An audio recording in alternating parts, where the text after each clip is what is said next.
We got all different kinds of questions. All right. And we have a mutual friend, Gary Brecka. Oh, yeah, absolutely.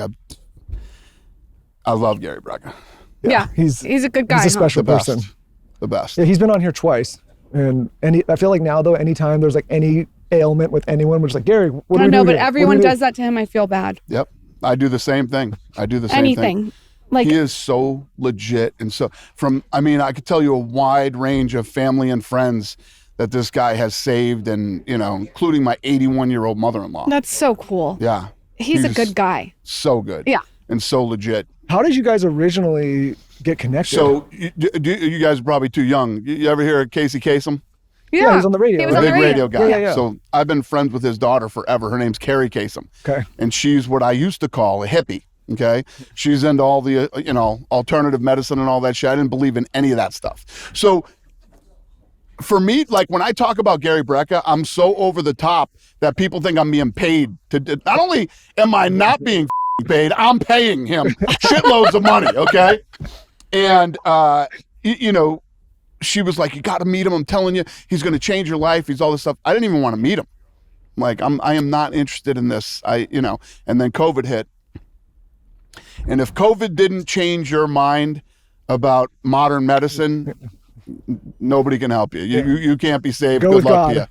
Yeah. So I met this guy, and he would make these claims. Like the first day I met him, he hits me up and he says, hey, I'm in town. Carrie wants us to meet. Should I come by? I said, you don't want to come by today. I'm really sick. And he says, well, how about if I come over and heal you? And I laughed. I said, all right, come on over here and heal me.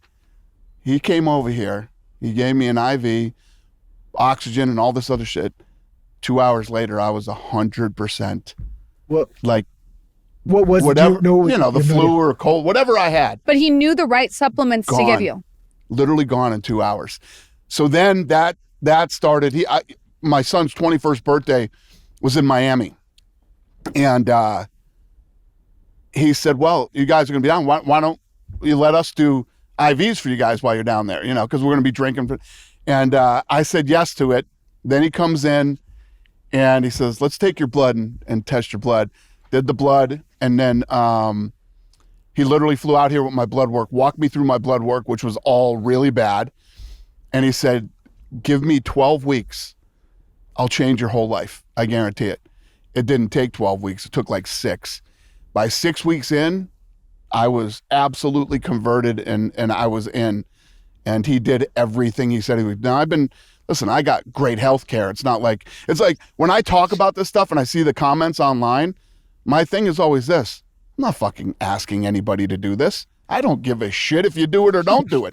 I'm just, I know what I went through and I have great health care. And I can go to LA. I flew to Germany one time for stuff. I can go to the best of the best. None of them could ever fix anything. All they would do is put me on pills and then, well, let's try this pill and changing up the pills. And then before you know it, you're taking a handful of pills every day and you still feel like shit. Wow. Gary Brecka healed everything that he said he would heal. And he said, give me 12 weeks. It took 6 weeks. The other thing that a lot of men deal with and have trouble with is sleep apnea and snoring, right? Mm-hmm. So I did all the sleep studies where you go in and they put the stuff all over your body, you sleep. And then when you leave, what do?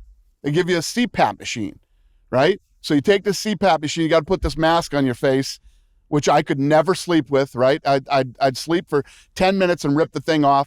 So then I went through 50 different masks and Gary Brecka got rid of my snoring. He got rid of my sleep apnea. And I tell people all the time, if you don't believe what I'm saying about it, then strap that mask on your big fat face and try to go to sleep and good luck to you. You know what I mean? It's not like I'm begging people to go see Gary Brecka. Don't go see Gary Brecka. Who cares? But I'm telling you, he is a guy that does what he says he can do. My legs were so messed up. Like they hurt to the touch. I had a hard time tying my shoes because my legs hurt so bad. And he told me this is the other thing that's impressive about him. He'll do your blood work, right? Now, when you go see a doctor and you're telling them what's wrong with you, they want to see your medical records. What have you done? This, that. He doesn't have to see anything except your blood work. and your gene test, and he'll tell you exactly what is wrong with you without you telling him what's wrong with you. He told me. And, you know, my legs are like, I have a gym in here, and I have this part of the gym that I call Death Row. And it's all the nastiest leg equipment that exists on earth. And we do legs once a week and on Death Row. I couldn't even do that stuff, you know, when I was younger because my legs were so messed up. Now we destroy my legs in there on Death Row. It's just, you know, Gary Brecka is the guy who, if this guy called me today and said, hey, I got this new thing. It's great for you. When you wake up tomorrow, put pepper in your eyes. I would literally do it the next morning when I woke up. This guy has delivered on so many things, and with lots of different people, not just me. Older, younger, my age. What does he do specifically? Does he give you a supplement list? Is it like IVs? Like, what is it? What are the tools he gave you? Yeah. So the first thing he said to me is like, listen, if you do what I tell you to do for 12 weeks, I'll change your whole life. He goes, it's going to be hard. And I'm like, no, it won't be hard. When I set my mind to do something, I do it. So we know. We got that. So we got in there and I started doing it to the letter, and 6 weeks, I felt all the differences. Now he had me on supplements. Okay. He had me on a keto diet, and I do the ozone they come in. This vein is like, I look like a heroin addict here, but I do literally every week. They come in and do the IV, the exosomes, ozone. I do all that stuff every week, and he started to wean me off the prescription pills that I was on, you know, for blood pressure and thyroid and I was doing the $10,000 cholesterol shots in the stomach, all that bullshit. I was on all the bullshit, you know, that the doctors sell you. And I'm on no prescription meds now. I'm only on supplements. I thought with thyroid, it's like almost impossible to get off. That's incredible. They say the same thing with blood pressure medication once you start, right? Yeah. And I started the blood pressure medication. So did my sister. My sister was on blood pressure medication at a young age. And my sister's a nurse. My sister's off all that shit too. Gary got her off all of it. So Gary Brecka, you are legit. I am. He's so legit. And yeah, the guy, not only my life, but other family member. I'll give you an example too. So I go on this motorcycle trip every year with my family and friends, like my cousins and some of my friends. And we pick a destination. We did Colorado this year, and we literally ride 150, 200 miles a day on the bikes for 7 days. And my cousin, who's like a brother to me, wasn't feeling well. And before the trip, and he was starting to have numbness in his arm and his hands and stuff. And I'm like, you know what? I'm going to send him to, I'm going to send him out to, what's the place here in Arizona? The Mayo, right? The Mayo Clinic, I think. Sent him out there for 3 days, did all the testing. They didn't know what was wrong with him. So I felt better. They're like, we don't know. We don't see anything. So we go on the trip. Every day he starts to lose more of his right or left. I can't remember what it was. And maybe it was the left. It was the clutch hand. So obviously I had to stop riding because I'm like, listen, I'm no doctor, but I think this guy's about to have a stroke. So finally I called my assistant and I said, you know what? Send all his blood work to Gary Brecka and ask Gary to look at this thing. Now he's been at the Mayo Clinic for 3 days doing studies. They have no answers for him. I shit you not. Gary Brecka calls me back in 30 minutes and says he's got Lyme disease. He's got Lyme disease. I don't know how the hospital wouldn't. He's from Maine. He's from the Northwest where all this. Gary put him on a protocol. 3 days later, he was back on the bike riding and feeling great. He's almost like a clairvoyant. There's so many stories I could tell you like that with family and friends that you know. Finally, I get to the point where I'm like, send the blood work to Gary. Damn. Yeah. Gary, I got to get my blood work to you. Well, he's been he's been asking us to do the swabs for forever. That's what we got. He's also the gene test too, right? He needs to know if you have the mutation. I'm so scared of everybody should do it. Yeah. Okay. Everybody should do it. I'm not on here pitching or selling. Everybody should do the gene test and blood work with Gary Brecka. And if you have any of these problems where the doctors have you taken tons of pills, that should be a red flag. Definitely do it. We want to kind of get the lay of the land here.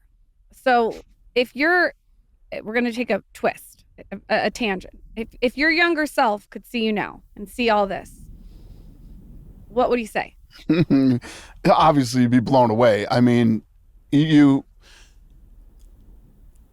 I knew that I wanted to be in the fight business, but you don't know. You don't ever imagine a level of this. And if you look at my younger interviews, I always say the UFC is going to be big, it's going to be global, it's going to be this and that, but you don't ever, the level of things that I'm involved in now, you don't see that stuff coming.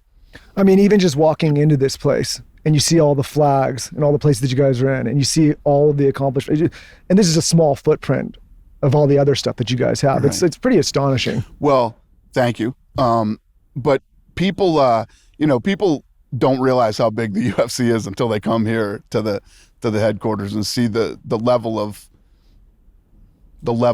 this place. The way they described when we were setting this, like, we're going to go to Dana's bar, and I figured, we're going to go like a bar that you invest in or you like. And I walk in here, I'm like, oh shit, this is different. Yeah. So this is where my office begins, and it goes this way. This is the good. This is the bad side, and the good side's on the other side. The gym and all the Gary Brecka stuff. I like the bad side. Yeah, I do too. I do too. You said, I've read that you never wanted to work for anyone again. What is the moment that made you decide that? Is it when you were little, teenage? No, it's a great question. I was literally standing in the lobby of the Boston Harbor Hotel. I was 19 years old. I was a bellman. And I swear to God, I was just standing in there and I'm like, the fuck am I doing here? Why am I doing this? This isn't me. This isn't what I want. And I literally walked out of the door, and one of my buddies, who's still my friend today, was the doorman. And he's like, what's going on? I said, I'm quitting. He's like, quitting? Why? What happened? I said, nothing happened. I don't want to do this anymore. He's like, well, what are you going to do? I said, I want to be in the fight business. And he's like, that's the dumbest thing that I've ever heard. Yeah, you're probably right. But guess what? I can always come back to a hotel and become a bellman. You know? Do you still talk to your buddy? Yeah. We talk all the time. Is he like, can I please come work with the UFC? He has his own promotion, MMA promotion in Massachusetts now too, and he's actually on Fight Pass. I just did a new deal with him to have him on Fight Pass. What did the fight business even look like back then? Not this. I mean, it was. You want to talk about a long shot? It was like it was literally. He was right. It was the dumbest idea ever. And that's why I always tell people, don't listen to anybody. Everybody's full of shit. Nobody knows anything. There's a family, big family here in Las Vegas, the Maloof family. They owned the Palms. They're the ones that started the Palms and opened it. They used to own the Sacramento Kings and lots of other things. They are the reason that the Las Vegas Golden Knights are here in town. So when they originally went around and they were pitching and trying to sell season tickets, and they offered me a piece of the Golden Knights to be a part of it. And I'm like, hockey in Las Vegas. Yeah, I don't think that's going to work too well or whatever. The Golden Knights are huge here. So even somebody like me that's, been in the same position with people telling you it's not going to work, I'm not a hockey guy. I'm not into hockey. So, I didn't see it coming, but the bottom line is don't listen to anybody. I don't care who you go to, nobody knows what you're capable of, and nobody take the smartest businessman in the world. Your idea might not click with them, but it doesn't mean that it's not good, and it doesn't mean that it's not going to work. How many no's did you get before? Like, that's all I hear is no. Is it all day long? So my thing is, you're never going to hear, oh, Dana White just invested in the NFL or Major League Baseball or what. I like niche sports. I take niche sports that nobody believes in, and I turn them into billion-dollar businesses. When you seen the slap thing? You seen the power slap. Yeah, you seen power slap? Yeah. I mean, because you would have thought on that too. So these aren't apples and apples, but let me just put it to you this way. The event that we just did last week, it's on YouTube, right?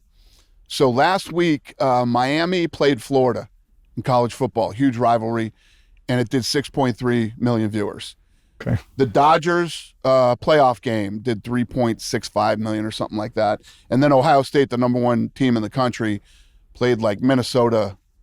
And these are on all the three major networks, ABC, CBS, I think NBC too. And then that did 3-point-something million.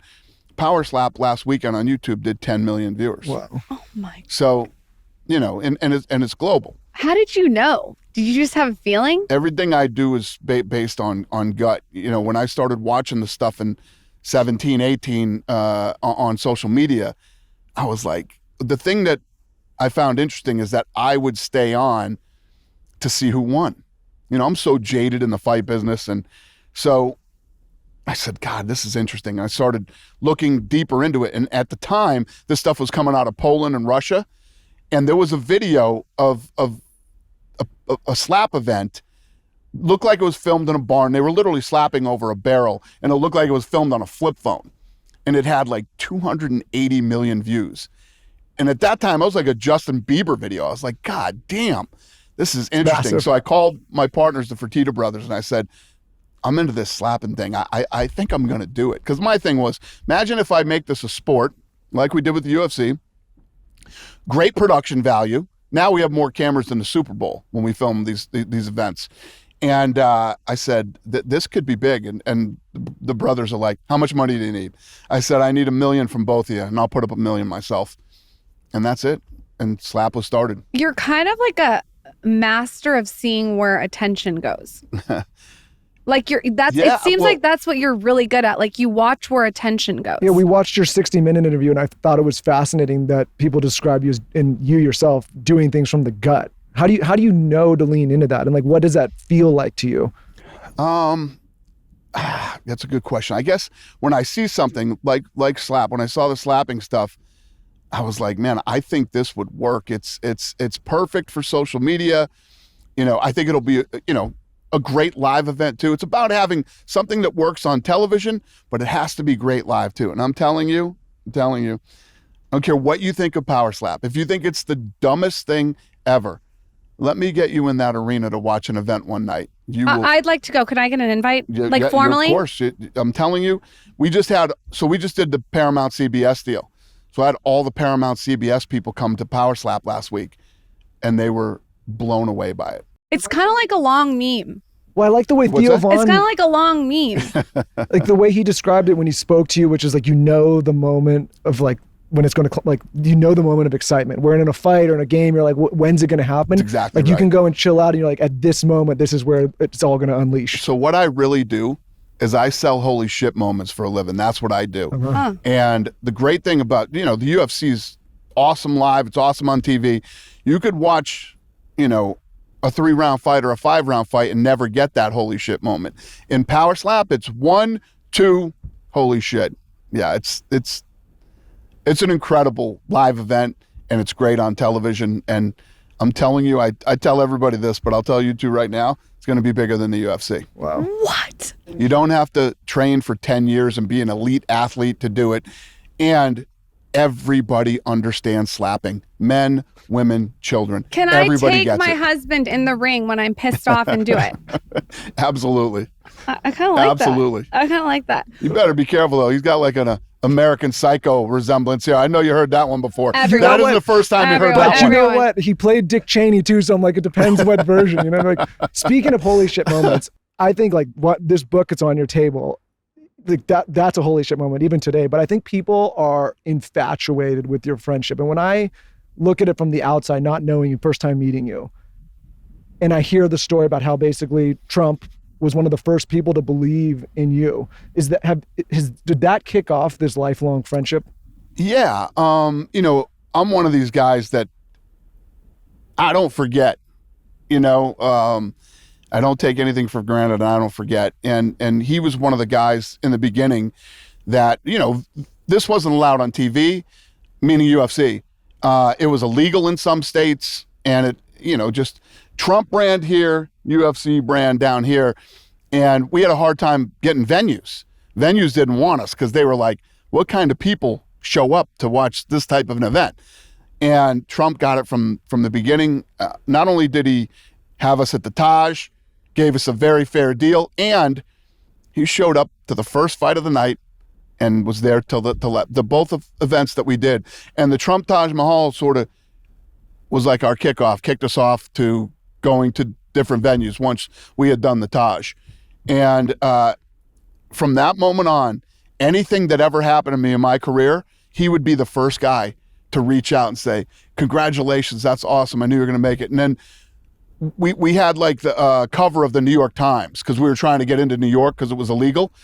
And when we got New York done, he sent me the cover of the New York Times and said, congratulations, Dana. I always knew this was going to happen, and sent me that paper. And you got to think, again, Trump ran, he was doing The Apprentice and the #1 show on TV. And, he was always that guy that always reached out. So then in like 2015, he called and said, I'm going to run for president of the United States. Would you speak for me at the convention?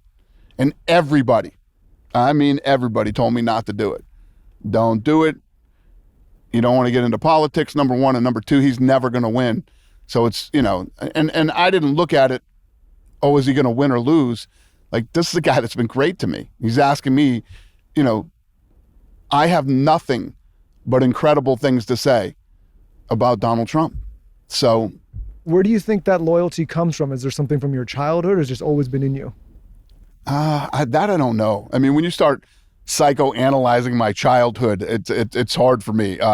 Obviously, there are a lot of things that happened to me as a kid and my dynamic with my parents and my family and everything else that sort of molds who you're going to be later on in life. So I would say, yes, that had a lot to do with it, but I don't know any specific moments or time or. I think it's interesting for somebody that's accomplished as much as you have. And like the way that we talk about you is like, you seem to be able to do things your own way, your own terms without any regard to what people think about that. And so I wonder, like thinking about your childhood, like, were you always like that? Or is this something that's kind of just been developed over time through struggle? I'm sure I've grown a lot, in the last 25, 30 years.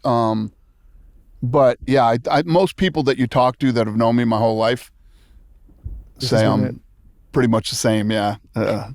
When Trump won, what was that like for you? It was crazy because I was actually in New York because we had a Conor McGregor fight. And my wife and I were at dinner at this Italian restaurant that I love there. What's it called? You got to tell me what it's called. It's the dumbest name ever, but it's the greatest restaurant ever. Scalinatella. Oh my We God. love it. That's my You guys favorite know it? restaurant. You go He makes downstairs? fun of me. Downstairs into the Downstairs. basement. Hold on.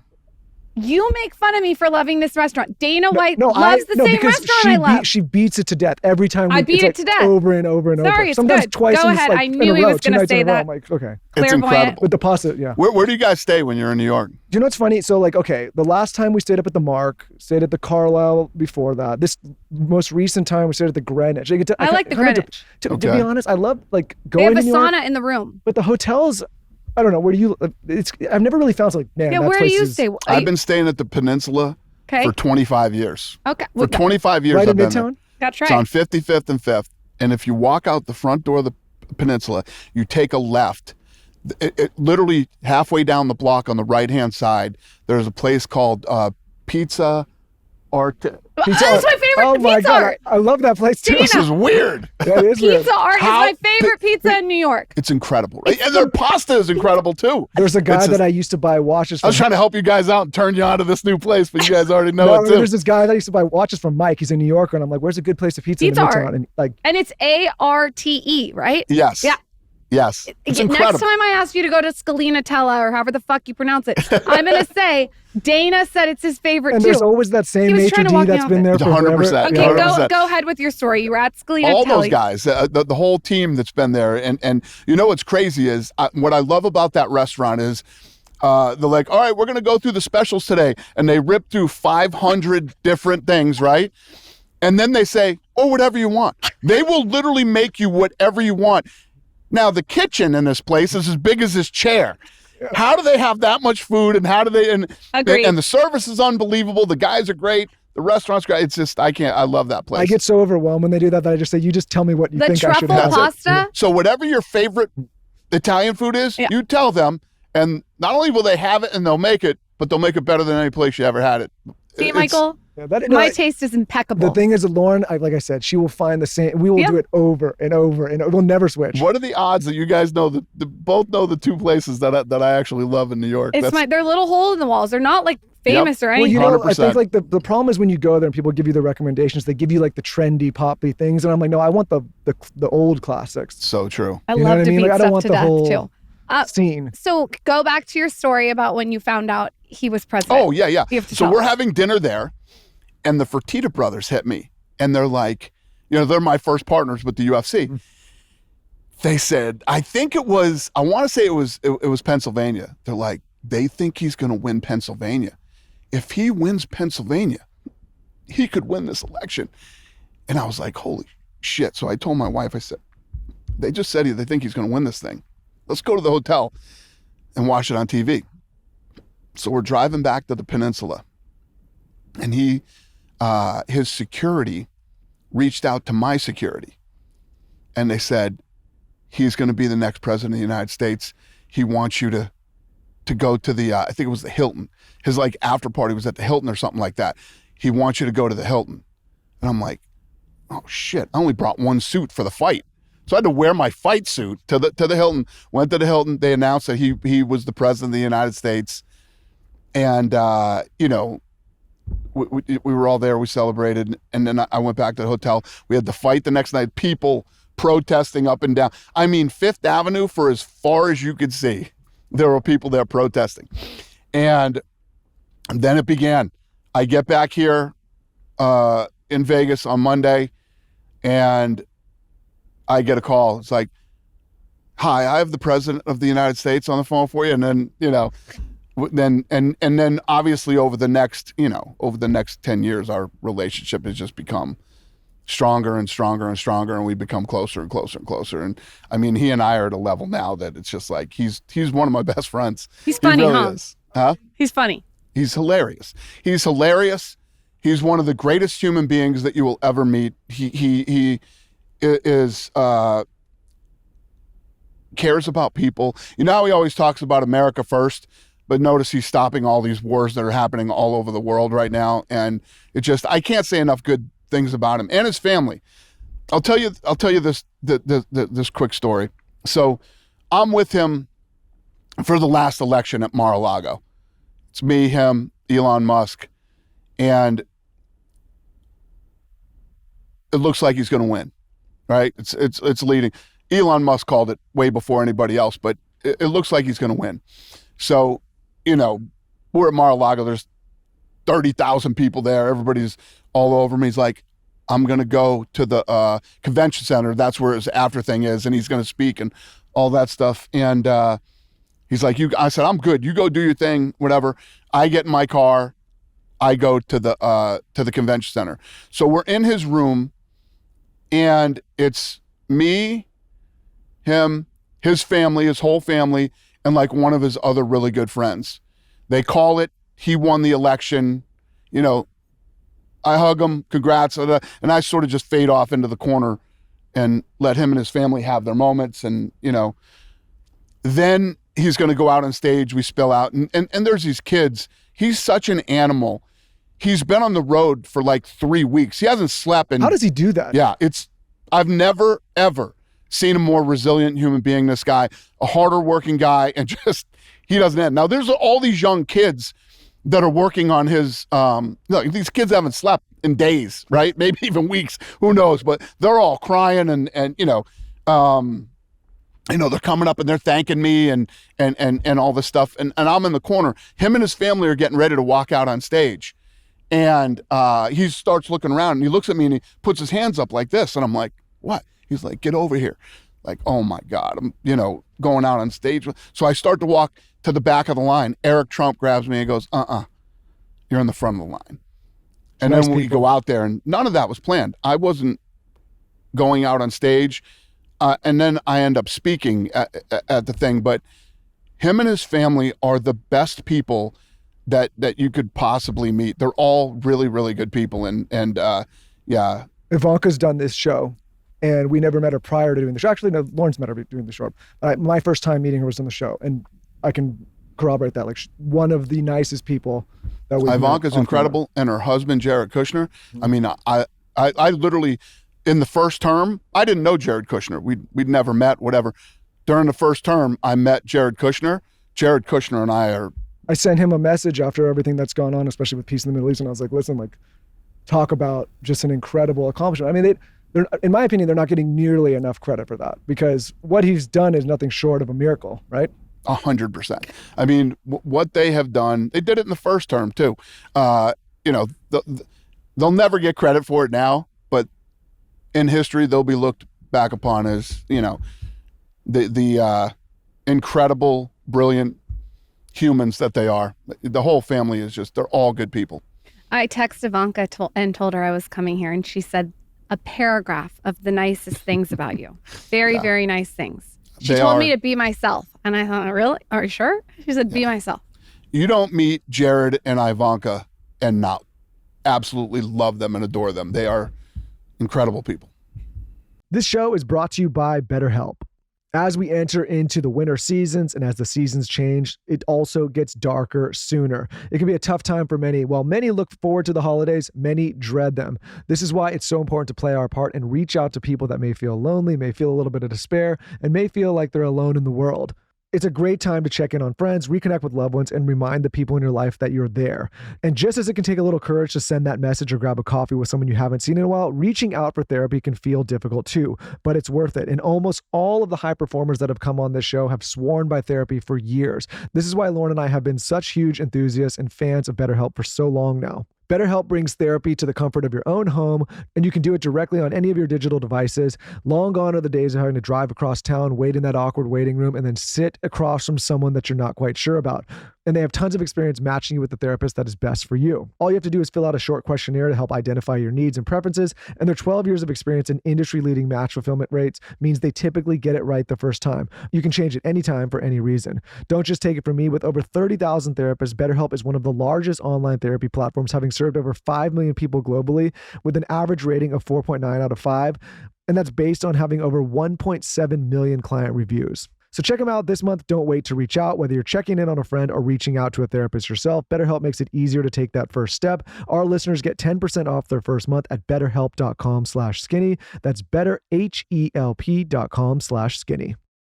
With my first baby, I dealt with a lot of hair shedding. And I went on a journey to figure out how I could mitigate any type of shedding. And what I found was this: a lot of scalp massage, microneedling on the hairline, a lot of amino acids found in meat. I eat a lot of organs, and a really great shampoo and conditioner, and of course, supplementation.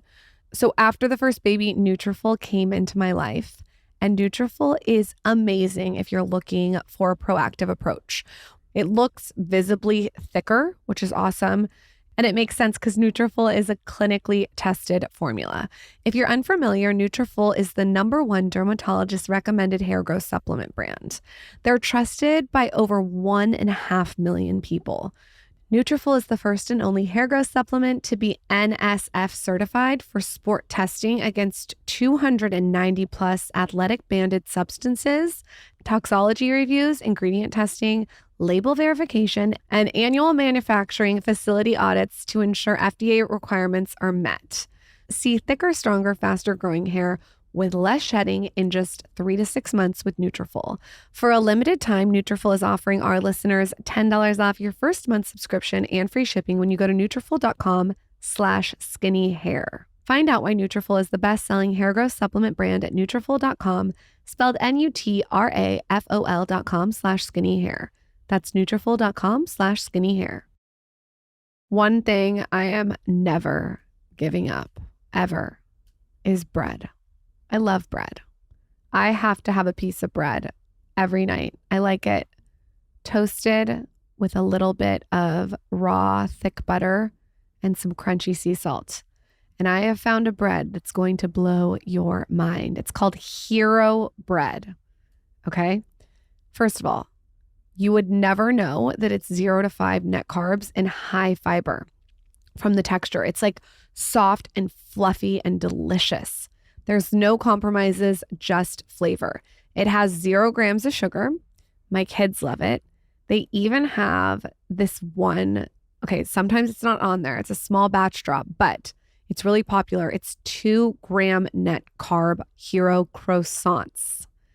Okay, so they have croissants And they have hero noodles.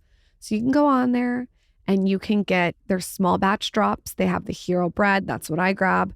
They have buns, tortillas, bagels, and get the croissants, trust me, and the hero noodles. This is a perfect gift too, to gift someone who loves bread, but they're health conscious. I am a big fan. I love my carbs, and this allows me to have my cake and eat it too. Hero Bread is offering 10% off your order. Go to hero.co and use code SKINNY at checkout. That's skinny at HERO.co. There is a lot of talk of GLP-1s. I am hearing it on and off air. I am hearing about microdosing. I'm hearing about weight loss, all the things. But what's crazy is it's not being talked about what it's like coming off the medication. I'm hearing that can be a challenge. So enter Prolon's 5-day fasting mimicking diet. I have done this fasting mimicking diet twice before I went to Cabo, and I really liked it. It felt like not only was I activating fat burning, but I was also getting that cellular rejuvenation benefits that I really wanted. And this all is triggered by fasting. So if you are getting off a GLP-1 and you want to get off slowly, this fast really helps. Prolon's 5-day fasting mimicking diet offers a drug-free way to maintain results and support long-term metabolic health.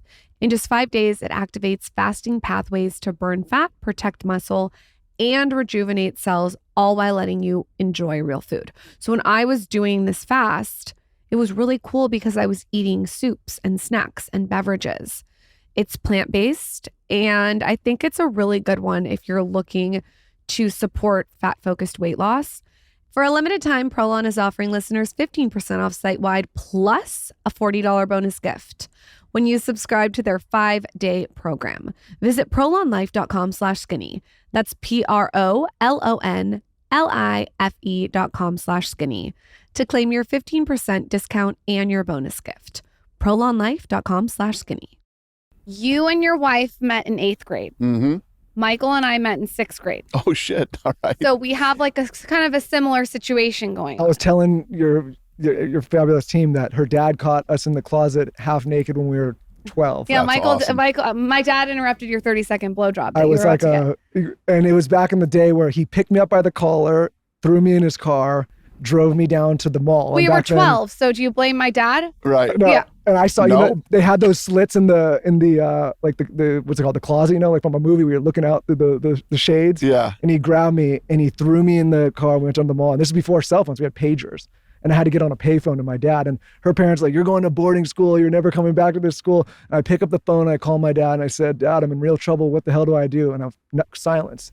All I heard was just bellowing laughter. At the end of it, all he did was laugh at me. He's like, "You idiot! You should have jumped off the balcony." And like so, and ever since then, like that was the rest is history. What is the moment that you met your wife? Was it like in a classroom? Yeah, in class in 8th grade. And I was the new kid in school. I had just gone to that school. And literally they had a bench outside, and I was like sitting on the bench, and her and a couple of her friends came up and started talking to me. And they were like the first kids that I met in class. Yeah. And then her and I had a relationship, friends, all through high school and whatever. And then I moved to Boston right after we graduated, and we always kept in touch. And then when I came back to Vegas, she picked me up from the airport, and we've been together ever since. What would your wife say you're like at home? I don't know. That's a good question. What am I like at home? I mean, I'm the same at home as I am here. I mean, it's not like what you see with me is what you get. It's not like I'm any different at home than I am here. Who's the cook? You or her? Neither. Yeah, we have a chef. Okay. I thought you were going to say that. Yeah. I'm just wondering if you're like in the kitchen grilling up a steak. No, her family, they're Italian, so you know her family was always cooking on Sundays. Like her dad passed away during COVID, but her dad was the big cook in the family. How do you guys pasta and he made the sauce. They're from Chicago, so Scalinatelli vibe. How do you say it? Yeah, Scalinatelli. Yeah, See, it would be a great restaurant if you could remember how to pronounce it. I know, but you know, it's a long what's if that? you could remember how to pronounce It's a the long restaurant, name. it would Yeah. go a lot, maybe be more popular. It is the dumbest name of all time for such a great restaurant. What does Scalinatella even mean? Is that in the dictionary, Lene? Look up Scalinatella. Maybe it's a Does family. it mean something? Call it Dana's. How do you guys think about family values? Oh, they're Italian. I mean, it's all about family. I mean, you don't see, if you like Google my wife, you don't see too much about my wife. My wife, all she cares about is being home with her kids and her family. That's it. We bought her mom a house 2 houses down from us. How's it going?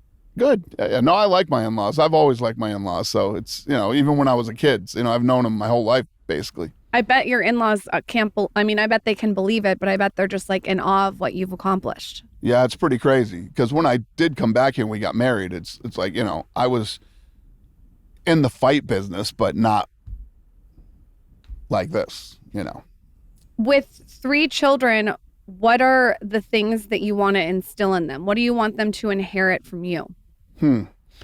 Well, my kids, I've been very lucky that, they've had a strong family foundation at home, with my wife and her family, the whole Italian thing. And, they've learned on my side that hard work is the only way you get anything in life and you get anything done.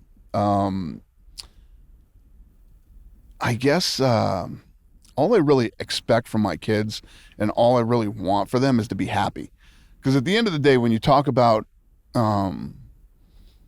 what is success, how do you define success? How do you define I think that being successful means being happy. When you get up every day and you're happy with your life, no matter what it is you decide to do. I don't care if my kids want to pump gas for a living. If that's what they love to do, then do it. I think the hardest thing in life is to be happy. You run into a lot of people. I say this all the time. You know how many guys I know with money that are the most miserable motherfuckers you will ever meet in your life? When I was broke, I was really happy. Now that I'm not broke, I'm still really happy. I love what I do. I love my life. And, everything that I ever wanted to do, I have done. If I was still training people and doing what I was doing back then, if none of this happened, I'd still be happy. How do you deal with pressure? I heard you call it your oxygen. I love it. I love it. And I got this weird thing about me. If I don't have enough of it, I create more. Oh my gosh. Yeah, I call it saber-toothed tiger. Why is that? Because every time everything's good, he's looking for the saber-toothed tiger and he wants the tiger to come out and hang out with it. I feel like I get more stress when there's not. Saber-toothed tiger. So I have a saber-toothed tiger. He like wants a saber-toothed tiger. I have a real one in the other room. Oh, you have a real one? Yeah. Do you really? I actually own one, yeah. It's in the other room. I got to show it to you now. Do you really have a real saber-toothed tiger? That's a flex. That's a flex. We have to take a picture next to that. Yeah. Okay, I'm going to need a picture. That is a flex to be like, I actually have one, yeah. Wait, so you like the pressure, you crave it. Love the pressure. I got a buddy that works for me here. He'll come in and tell you if he's not whatever, he'll light himself on fire. He'll fucking, I love pressure and I love stress. Love it. I absolutely love it. And what do you mean you create more for it if you don't have it? Like what are some things you will do? Yeah, I don't know. Well, let's start with, I got the UFC. Now I'm getting into boxing. I did power slap. We're doing jiu-jitsu. I'm adding. If you'd have told me when I was 36 that I'd be busier when I'm 56, I would have never believed it. I mean, when I was growing up, when you were my age, you were looking at, I'm heading in my 60s here in the next 10 years, I'll be looking at retiring. I'm actually adding more onto my plate. And yeah, I love it. Well, I mean, think about even like the guy we were talking about earlier, like he's, still handling all the shit that he's handling. I don't think you can ever stop. He's another level. I'm telling you right now, Donald Trump is another level when it comes to he is an absolute workhorse. And if you look at what he went through, the last, 5 years, literally trying to destroy him and his family. And he would I would talk to this guy and I'd ask him, why are you doing this? Go jump on your boat. And, no, he loves it. He's an absolute killer, man. Are you a guy that can do that and jump on a boat for a period of time, or you can't just connect? Yeah. I every year. So I never gave a shit about Italy. Could care less about Italy. Then I went to Italy. Yeah. Italy and especially like the Amalfi coast, like other than the top of California, all the way down to like Cabo, the greatest stretch of land on planet Earth. It's a toss-up between those two places, right? I gotta agree with you. And the Amalfi Coast is just unbelievable. The people in Italy, the food, the water, all of it. The first time that I ever went and did it, I said to my wife, I'm going to do this for the rest of my life every summer. You know, there's a reason the richest, most powerful people in the world go to Amalfi every summer. So I'm going to do it either till I die or go broke, whichever happens first. And how long can you do that and kind of disconnect and go with your family? No more than 10 days. And then, By day 7, I'm tired of putting lotion on my skin. I'm tired of, it just becomes, I can't wait to get back to work. yeah, I think that's interesting for people to hear, because people will That's hear funny. us about that place and they'll aspire, like, oh, that retirement looks good. But even someone like you, who you could do that, you could just sit out there and do nothing but that, but you It choose is to come back. the greatest thing in the world to go do that. I tell all the guys who can actually afford it, that have never done it, I tell them, I'm telling you right now, it's a game changer. It's one of the greatest times you'll ever have in your life. And when you do it on a boat, you literally, so you go to bed at night and you're in Sicily. You wake up the next day, and you're in another spot that's just as beautiful or even more amazing than the last spot you were in. It is undescribable, and everybody has to experience it in their lifetime. Is that how you celebrate your success? Do you do pizza, Yeah. champagne, gambling? What's the way you celebrate it? I would say, I wouldn't say gambling is how I gambled when I was broke too. But celebrating my success is Amalfi and doing it on a boat. There's no doubt about it. There's no hotel that you will ever stay at that's nicer. There's no restaurant you'll ever eat in where the food is better. And there is no greater time that you will spend with people that you care about than on that boat. I'm going to play that while you're sleeping, so I get to do that trip next year. It doesn't take that much subconsciously. convincing. No, I think that's just convinced you. Next year, that's where I expect to be, next summer. Well, if you see, all the most successful guys in the world, that's what they end up doing. I mean, when we get down into Capri, you start up at like the corner of France, and then you travel all the way down through Amalfi and hit all these different places over 10 days. And you want to spend the last 3 or 4 days in Capri, which in my opinion is the greatest place on earth. And then when you pull in with these boats, you got Zuckerberg's over here, Gates over there, you got Bezos over here. I mean, those are all the boats that are around you. Speaking of Zuckerberg, why did you decide to get involved with Meta? I thought that was a really interesting move. Well, I didn't decide. They actually called me and asked me. He asked me if I would be on his board, and I would have never dreamed that I would be interested in being on a board. So I mean, if you're going to be on a board, yeah, Meta's the board you want to be It's a on. good board. So when I accepted that, my thought process was, when I get there and I do my first board meeting, actually the first board thing they did was dinner at his house. You do a board dinner at his house. And when I got in there, I mean, the people that are on this board are all brilliant, all have a ton of value to add in these conversations. And Zuckerberg, this guy starts these board meetings at like 8:39 in the morning. And the timing on how this is timed out, he's not off by a second the entire time you're at this board meeting. And everybody that's on the board, when they speak on whatever the topic is, I mean, it's incredible. I'm literally on the edge of my seat from 8:39 in the morning till 6 o'clock at night. Wow. During these board meetings. And every time I leave, I'm blown away by what we talked about, input that the other board members had, and it is absolutely fascinating, and I'm so glad that I said yes. What would you think your big input was when you initially got involved? Because I know you're very much against censorship.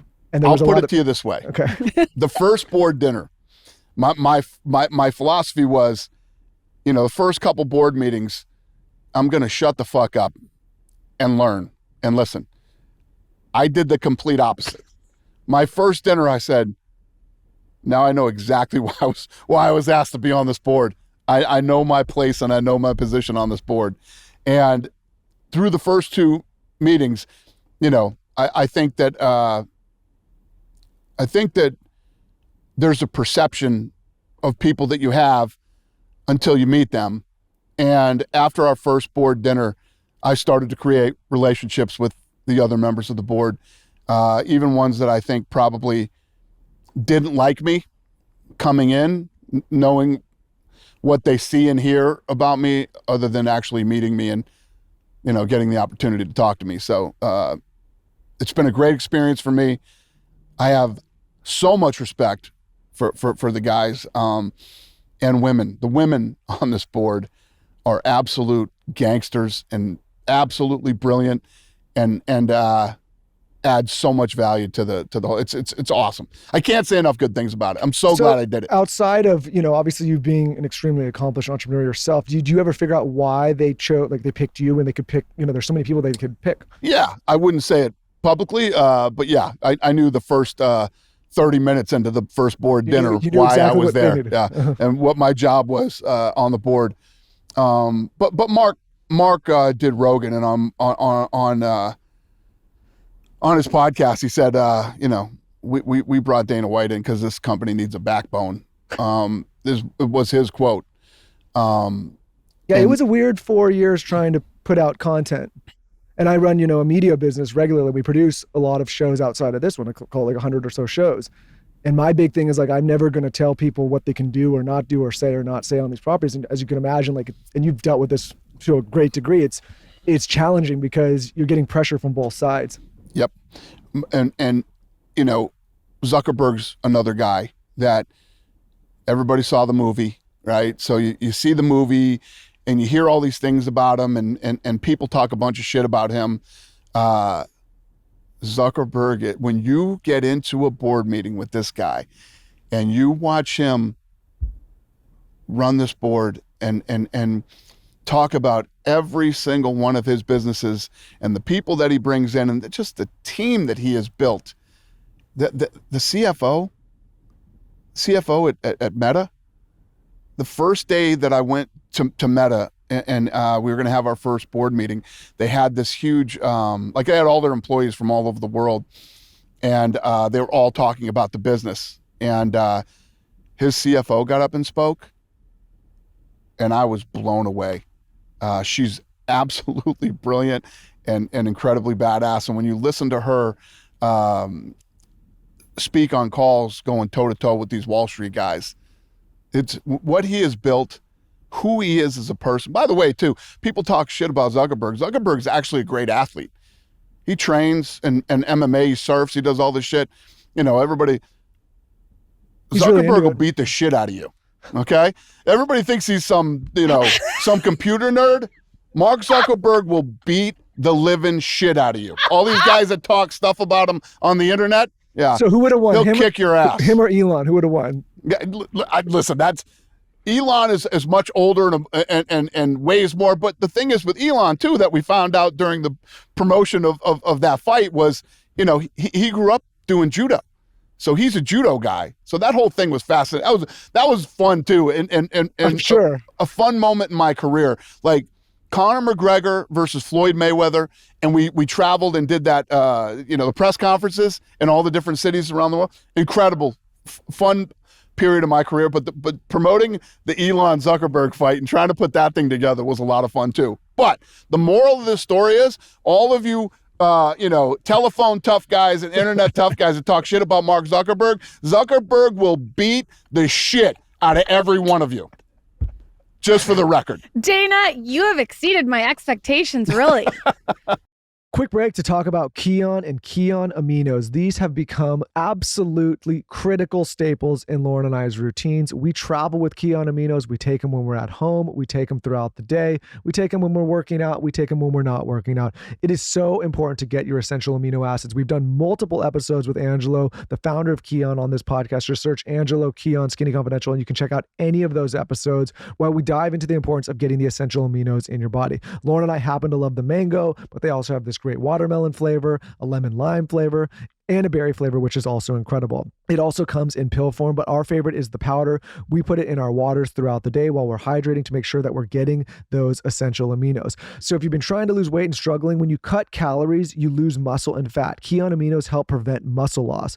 Kion aminos can also help you feel full when cutting calories, and Kion aminos can help you build lean muscle for a faster metabolism for a lean, toned body. This is a total game changer when it comes to weight management. The difference between Kion aminos and most is that they have all 9 of the essential amino acids. BCAAs, if you've been taking those, have only 3. Some other brands have only 8. They have the ideal ratios proven by over 20 years of research, and they have a transparent formula with exact amount of essential amino acids given. So be sure to check them out. Grab the Kion aminos, take them when to go, take them when you're at home, take them wherever you want to get those essentials in. And of course, use our link to get 20% off. Use our link to save 20% off at getkion.com/skinny. That's getkion.com/skinny. This episode is brought to you by Neiman Marcus. Who does not love a little Neiman Marcus in their life? If you are looking for the most exceptional gifts for the holidays, Neiman Marcus truly has you covered. There is something special for everyone. Let me tell you, I am a real Neiman Marcus shopper, and I have found the best pieces there. I actually got this beautiful, thick Barbie coffee table book there that is displayed in my daughter's room. It's one of my favorites. They also have all your favorite brands. They even have Bottega Veneta's new It bag. If you're looking for gourmet goodies, an It bag, elegant timepieces, stunning jewelry, and the ultimate stocking stuffer, they really have you covered. Also, I think that their iconic beauty counter is the best of the best. You can find every perfume, every foundation, every powder, every nail polish. They have it all. They really thought of everything. Even if you're looking for someone who's impossible to shop for, Neiman Marcus really thinks of everything because they have holiday gift guides. And of course, they have legendary fantasy gifts. They're one-of-a-kind items that surpass every expectation. If you need a little help, Neiman Marcus style advisors make finding the perfect gift at every price point completely effortless. I am a true blue Neiman Marcus fan.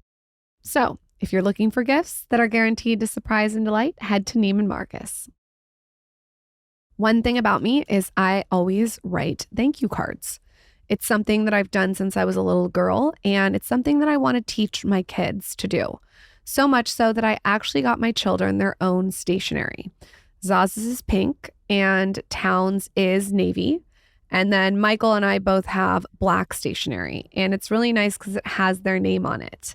And the best stationery is from Minted. I'm sure you guys have seen Minted everywhere. Minted has unmatched paper quality and customization options that allow you to up-level your holiday cards and your stationery. So not only do I have my thank you card stationery, I also have my holiday cards that we send out. Each year we send out a movie poster. So our family poses for a movie poster and we'll send it to all our friends and family. And Minted makes this whole process so streamlined. If you want something that is really effortless, check them out. They have free recipient addressing. So what it does is it makes sending cards incredibly easy. All you do is upload your contacts and Minted will print each address on your envelopes along with a beautiful coordinating design for free. It really makes things easier, you guys, with the free recipient addressing because it just prints everything and it makes it ready to go for your loved ones, especially during the holiday craziness. Bring your traditions to life with independent art and design this holiday season. Use code SKINNY for 20% off Minted holiday cards, gifts, and wrapping paper. Again, that's code SKINNY for 20% off your Minted holiday cards, gifts, and wrapping paper. This episode is brought to you by The Skinny Confidential. We just launched new, fresh mouth tape. It is so beautiful. We have navy now with a navy tin, and we have white with a white tin. They're so beautiful. But most importantly, mouth tape is so amazing for your sleep. If you have not tried it, it has upgraded my sleep like no other. I wake up with so much more energy because I'm only nasal breathing. And I feel like it sculpts your jawline a little bit while you're sleeping because it supports your tongue posture. It's changed my life. I cannot sleep without it. And that's why we're so excited to launch a new colorway. So yes, you can always get the classic pink, but now we have uniform, which is navy, and blanc, which is white, up on the site. You can go shop it at shopskinnyconfidential.com, and we have a code for you. You can use new at checkout and you will get 20% off. Use the code new at checkout to get 20% off. Shopskinnyconfidential.com. What's the biggest misconception about you? There probably aren't any. I'm probably not as far right as everybody thinks I am. Everybody thinks I'm like far right. I literally, up until the world lost its mind, considered myself to be liberal. I leaned, a little left. But I would say that's probably the biggest misconception. Everybody thinks I'm like some far right, I'm not really even that political, to be honest with you. You're also very warm. Warm? Yeah. Oh, thank you. Yeah. I think you were saying like some people were surprised when they got to know you at the meta dinner. Yeah. I think like that's something about you that I can see is you're warm, you're disarming. Thank you. How do you think about what to give your time to? And how and time management as a whole? Yeah, it's one of the most difficult things for anybody who runs a business or has a family or has to work and figure out, how you divide your time up. I say this all the time. It's, I have a lot of things. I have acquired a lot of things in life. A lot of time is not one of them. Time is the enemy to all of us. My wife would disagree, but I take as many trips as I think for as busy as I am and all the things I have, we probably do 4 big family trips a year. That's a lot. That's what I say. She disagrees. She would make it be 55 if she could, but I try to take as much time as I can to spend, with my family, spend quality time with my kids, as much as I can. And, try to get all the shit done in a day that I have to get done. But it's the hardest thing that everybody in life has to figure out, this balance of work, relaxation, and family time. And outside of family, how do you decide who gets your time?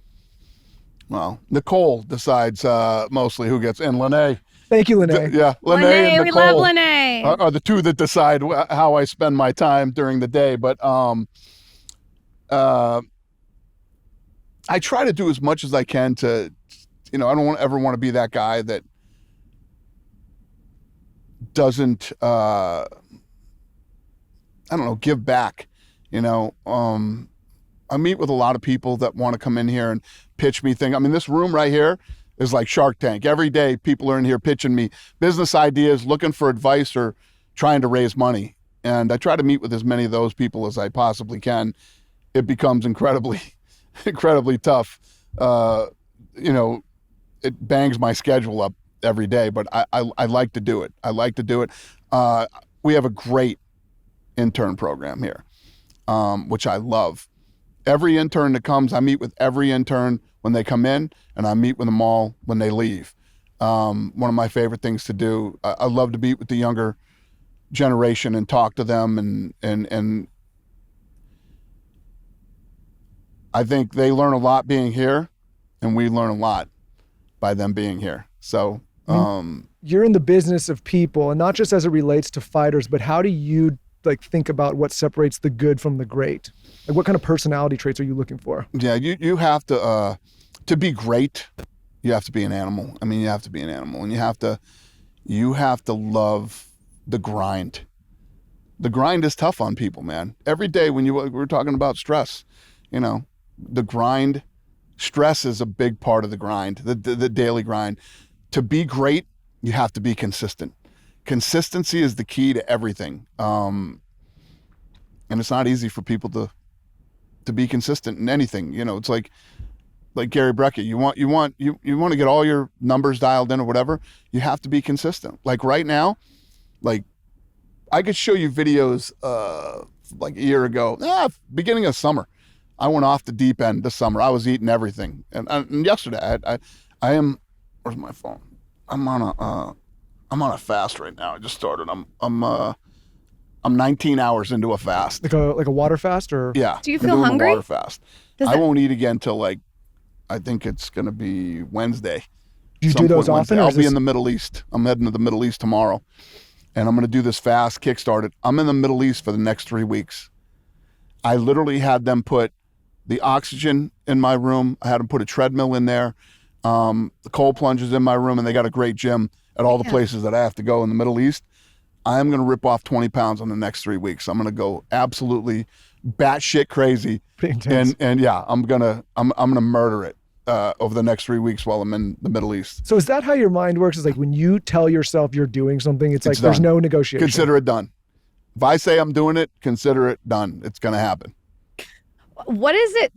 What's the key to pitching you? Like, what's the secret sauce? What gets you to what? To pitch you? You said you get a lot of people in here like Shark Tank. What's the secret? What gets you interested?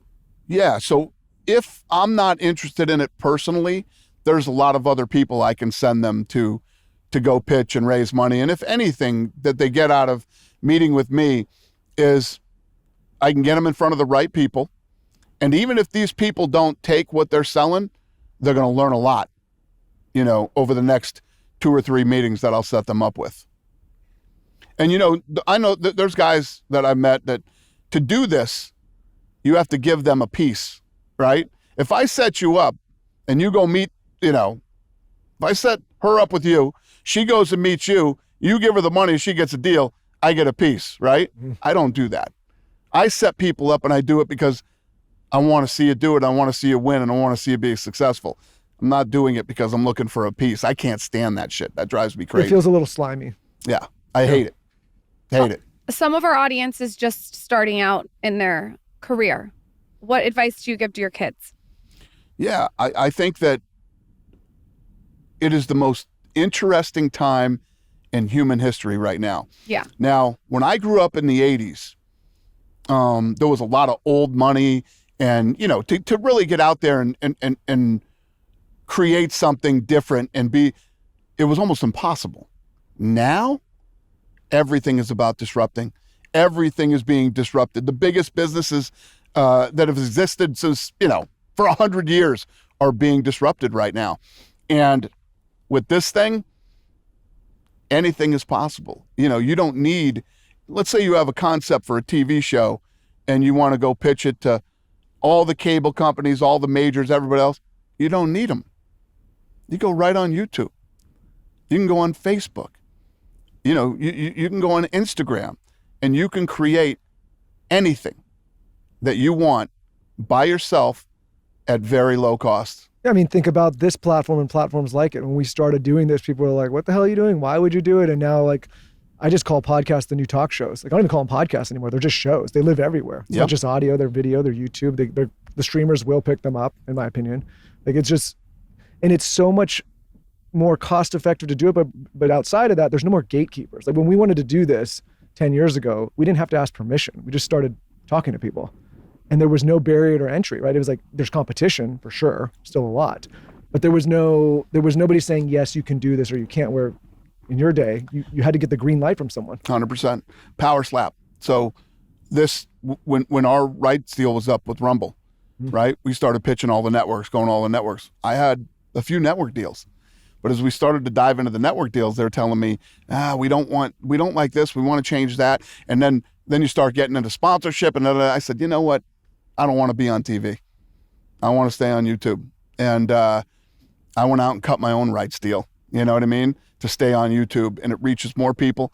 I walked you through the numbers. These guys did 6, we did 10. I mean, look at the Pierce Morgans and the Megyn Kellys and the Tuckers of the world that all left and said, fuck it, we're just going to do our own thing. 100%. Right? Yep. Without That's what exists now. That is what's possible. Any of these kids out there, first of all, to be successful, you have to be creative, right? Any of these content creators out there, like these kids, when they show up to our events, I just let them go. Do what you do. You've obviously been very successful at it. Do what you do. Number one. Number two is you have to be a fucking animal. You have to be a savage. You have to go out. And I feel like this next generation is so weak. If you even have this much of it in you, you will run everybody over. Why do you say that? I want to know why you think this generation's weak. I keep on that. Because I feel like if you look at the way that they act, the things that they say, and everybody's offended by something, or, it's just very weak. Very weak. They've gotten used to being comfortable in every which way. I agree. And you know, I'll give you an example. I hate protesting. I don't care which side it is, who it is. Protesting is the dumbest waste of time. I agree with you. So I built an arena right here next to the headquarters here. They were literally putting the last screw in the building when COVID hit. So I start working with our ex-governor. I want to put on events over here. He tells me no. I'm like, what do you mean no? I'll social distance. I'll do whatever the bullshit is. I'll do it, right? And I got my own arena. No. So then I start thinking, no. You know what I could have done? I could have protested. Could have got a bunch of idiots together with me. We could have marched up and down the street. We want to fight, blocking traffic. What is that? Not only is that going to achieve nothing, it's going to piss off a lot of other people toward your cause, and because you're inconveniencing them. What I did was got in here every day and started grinding and figuring out how I could put on fights. Obviously, it's not going to happen in my state with this governor. So I need an island. You know, I don't know why I had island in mind, but, you know, place was it that's an island isolated. or did it end up actually being I know it was like a bubble though. It was like a bubble you built, yeah? Yeah. We created the only real true bubble that existed in sports. So, you know, we end up with Fight Island in Abu Dhabi, and the thing's a huge success. I could have been in Las Vegas protesting all through COVID, trying to fight. You know, don't be that guy. Don't be that guy or girl. Part of being an entrepreneur and part of being successful in life is solving problems. You're always going to have problems to solve. And this can be in business or in your personal life. Every day when you get out of bed, life's standing right there to kick you in the teeth. And you got to figure out how to get through it. Come downstairs, got a flat tire. Oh, shit. I'm going to be late to work. I got to do this, that. You're always solving problems. Be a problem solver. Yeah, it's always funny to me, like you'll see I'll just a random example, like someone like a Kim Kardashian will pull something out of context, says work, you got to work your fucking ass off, or work, whatever. Yep. And they give her so much shit. And it's like, well, don't you think the better lesson is to figure out like how that person got to where they are? And like maybe there's a lesson there as opposed to just I got what she was saying about that. I understood exactly what she was saying. But I've never met one, I mean, we've done almost 1,000 of these. I've never met one highly accomplished entrepreneur that's like, yeah, I just kind of happened. Like I just kind of floated into it. Well, you know who it doesn't happen for? The people that you see. I see them all the time on Instagram and on social media, the posts. Oh, he has this because of this. Oh, she has this because of... No, that's not how it works. You know what, man? Anybody you see that has something significant, they work their ass off to get there. Even, you know, catching up with the Kardashians, film that fucking show every season. How hard that is and what a pain in the ass it is and what you have to go through just to film that show. It seems, oh, big deal. They come, nah, it's a big deal. I've been doing reality TV, you know, for 35 seasons, believe me. I know. And they're not in my house. That's just over at the gym. Yeah. These people are in their house, in their cars, up their ass 24/7 filming these shows. It's not easy and it's definitely not fun.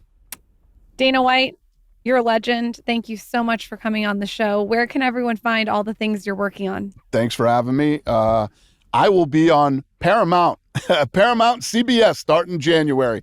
We just signed a new deal with those guys. That's actually my next meeting is all the Paramount people are coming in and we're going to go through the new marketing plans leading into January for boxing, UFC, and a lot of other stuff I'm working on with them. Is this in front of the Sabretooth or...